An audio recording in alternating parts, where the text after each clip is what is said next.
seseorang itu akan berubah dari satu keadaan menuju keadaan yang lain ketika dia memahami bahwa keadaan yang sedang dialami itu dalam keadaan yang buruk gitu.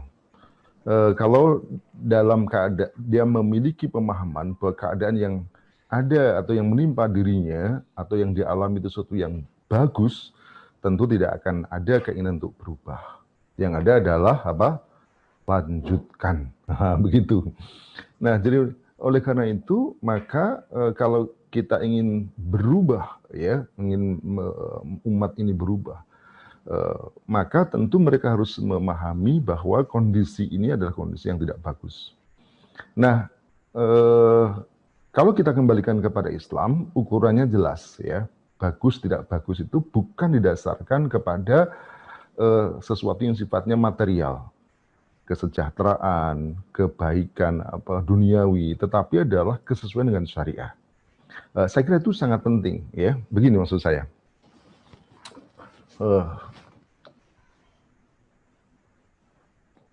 Begini, coba antum perhatikan. Ada orang yang hidupnya itu kaya raya, kekayaannya melimpah ruah gitu. Apakah ini sesuatu yang bagus? Hidupnya tentram, tenang, segala sesuatu kemudian tercukupi. Apakah ini pasti bagus? Belum tentu.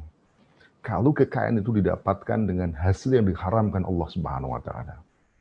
Ketika kemudian itu dia dapatkan dari cara yang tidak dibenarkan Allah Subhanahu wa taala atau diharamkan Allah Subhanahu wa taala, maka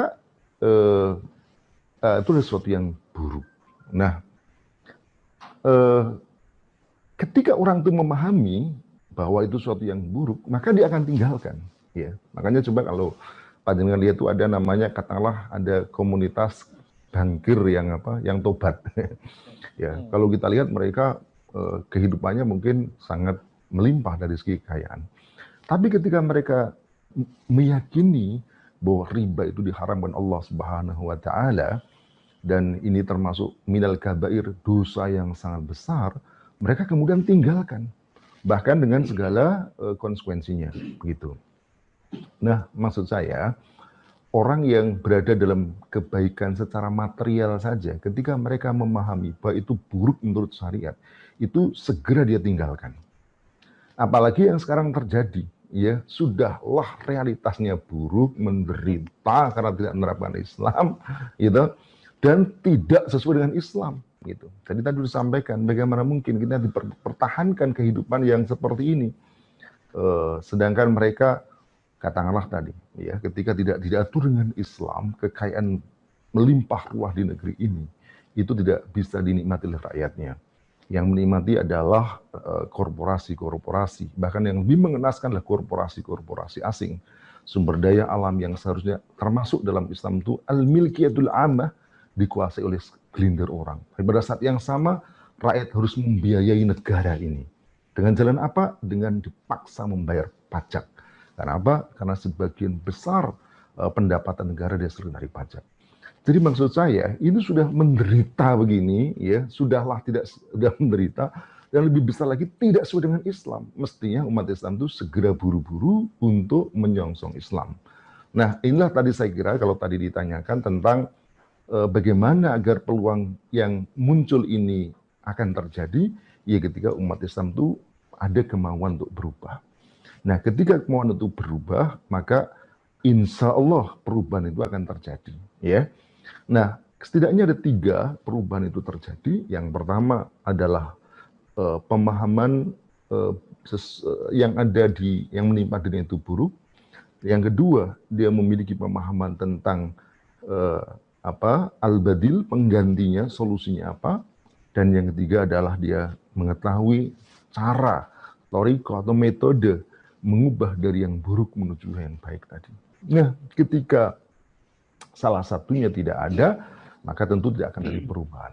Dan ketika ada pun, ketika kemudian tidak dikerjakan juga tidak akan ada perubahan. Oleh karena itu, kalau tadi ditanyakan bagaimana agar ini bisa berubah menuju kepada Islam, maka ketiganya harus dipahami. Memahami bahwa realitas yang dihadapi itu tidak ideal, bahkan buruk. Kenapa? Karena tidak menerapkan Islam. Dan yang kedua, dia tahu bahwa solusi atas segala masalah adalah Islam. dan itulah solusi yang benar, jitu dan ridha Allah Subhanahu wa taala. Dan yang ketiga, dia tahu bagaimana metode, cara untuk mengubah dari yang tidak ideal ini menuju kepada kondisi yang ideal, yang ridha Allah Subhanahu wa taala.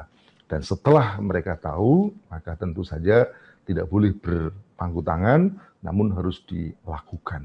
Nah, ketika kemudian ini dikerjakan secara simultan, secara masif dan massal, insya Allah sebenarnya perubahan itu tinggal menunggu pertolongan Allah Subhanahu wa taala.